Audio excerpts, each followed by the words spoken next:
G'day homebrewers, I've got another behind the scenes video for you today, and in this video I'm going to be purging star sand from a keg using the CO2 from my pressure fermenter. So this is a pretty basic procedure and probably one you've seen before. I'm going to show you how I do it today, which is pretty much probably the same as how everyone else does it. We're going to hook up the keg to my pressure fermenter and we're going to drain all the star sand out, so I've got a purge keg ready to fill with beer when fermentation's done. So let's get into it. So we're going to need a keg that's already been cleaned and filled with star sand, which we've got here.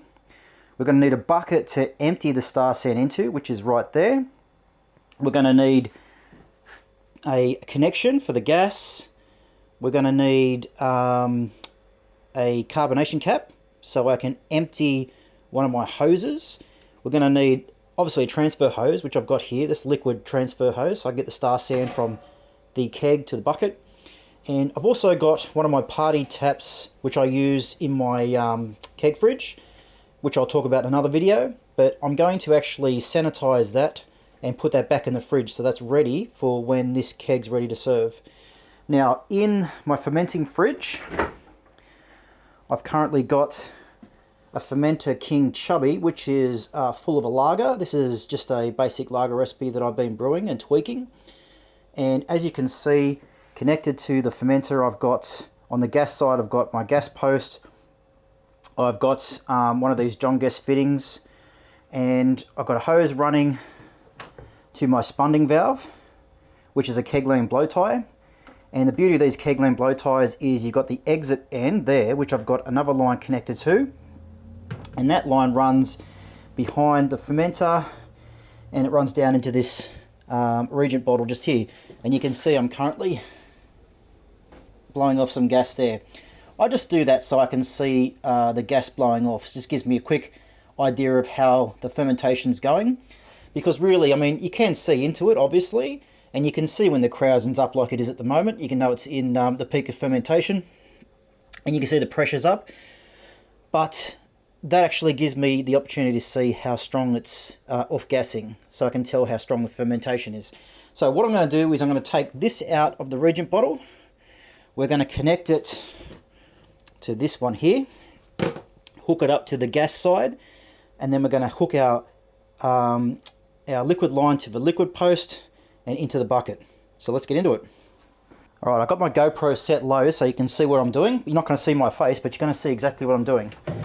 So I'm going to take this out and bring it around.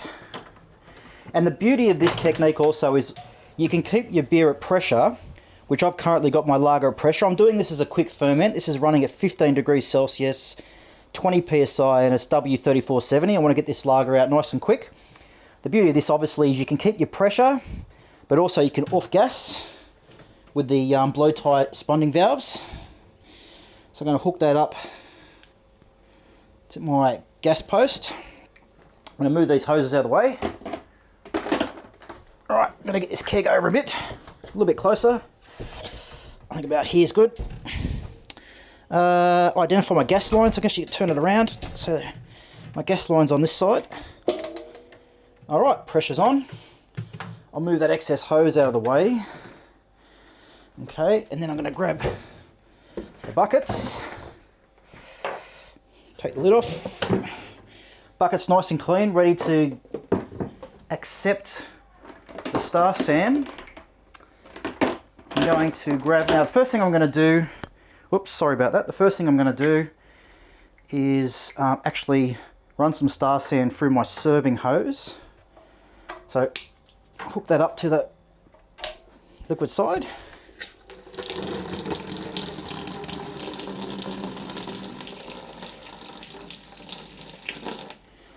Okay, now that's full of star sand, and I'm going to leave it like that for now. And I'm going to put that in the fridge, and in a couple of days time I'll be able to actually, oh hang on, I'm going the wrong way there. In a couple of days time that'll be nice and sanitized, and it'll be in the fridge, so it'll be fine and be ready to serve beer through. I'll put that out of the way, and now I'll grab the liquid line, liquid transfer line, connect that to one side there. There we go. I'm just going to wet the seal so it's easy to get onto this post, or easier.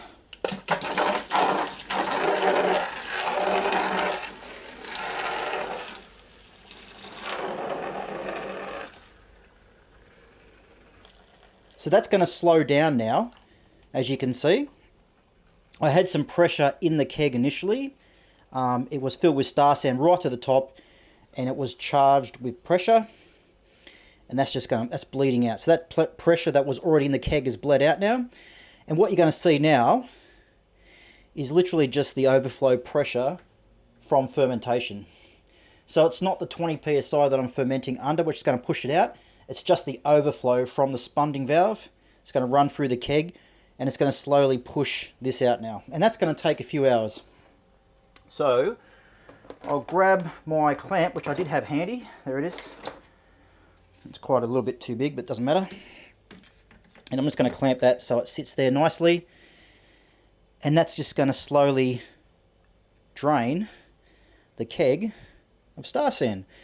And I'll come back in a couple of hours and that should be pretty much done.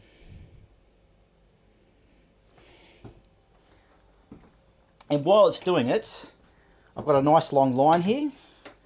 So I'm able to, with the long line, close the fridge door. The line can actually go through the top of the fridge seal, and I'll gently move the keg so the keg holds the fridge door in place. That way I'm not going to lose the temperature from my fridge and end up with a ferment which is going too hot. That'll keep the temperatures around 15 degrees, which is what I want it for this particular ferment. And that's it. Leave it, come back in a few hours. So that's how it's meant to look. It'll drip like that now for several hours until it slowly empties the 19 litre keg into this 20 litre drum.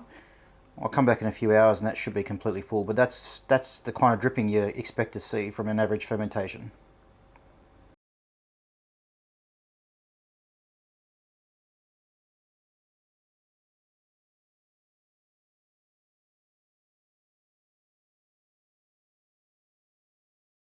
Okay, it's time to check the keg now.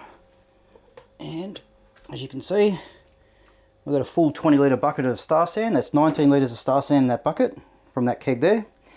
And that's done. It's no longer dripping. No longer dripping at all. Nope. And if I pick up the keg, it's actually light as a feather. So, alright, so first things first, we'll just disconnect the liquid line. Let's put that up there. And take that side off. Okay. And then disconnect the gas.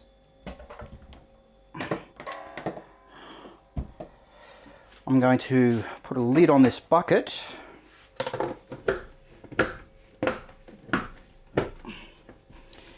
And I'll use that Star San again next time.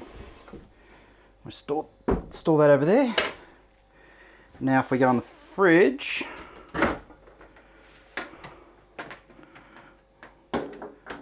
all we have to do now is just disconnect this line here. So we'll do that now.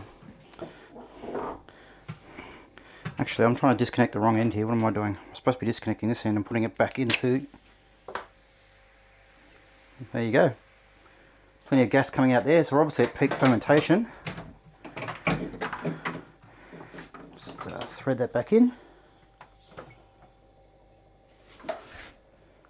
And that's now bubbling away nicely. And one last thing I'll do is I'm just going to grab, I'll close the fridge up so we keep that temperature where I want it. One more thing I'm going to quickly do, and that's just to make sure that every little bit of Star San is out of this keg. And I'm going to charge it up too, so I'm going to charge it up to about 10 psi. So we'll just hook that up to the outline there. Turn that on. I'll set that to, I'll set that to about 14-15 psi, that'll be fine.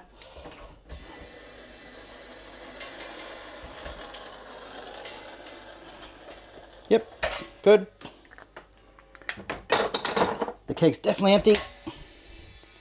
And I shall charge it up to about 10 psi, which is about there. That way I've got a little bit of back pressure when I connect it to the fermenter, because the fermenter is actually at a quite high psi. It's running at 20 psi for this ferment. But as I cold crash, the pressure in the fermenter will drop as the CO2 goes back into solution. And that'll bring that pressure down to about 14, 13 psi, something like that. And with 10 psi in here, when I connect the liquid line later to transfer the beer, it's not going to suddenly flood into the keg. There's going to be a little bit of pressure there to keep it so it doesn't go in too quickly, goes in nice and slow, and we don't get too much foam. So there you go. Put that over there. So there you go, brewers. That's how I get the Star San out of my sanitized kegs back into a bucket using the pressure from my pressure fermentations via the blow tie spunding valve. Now, this process actually took more than one day, not a full day as in time-wise, but I actually ran it yesterday for about 6 hours, and it got to about 2/3 full, the bucket. And I just didn't want it running overnight, just in case it started blowing a whole bunch of foam all over the inside of my shed. So I just disconnected it overnight, and I reconnected it this morning and ran it for about another 2.5 hours, and it was completely empty. So it takes about 6 to 8 hours, depending on the vigor of your fermentation, to actually take that Star San out of the keg into a bucket. So thank you for watching the video. If you've got any questions about this process, just leave them in the comment section below. Otherwise, thanks again for watching, and I'll see you in the next video.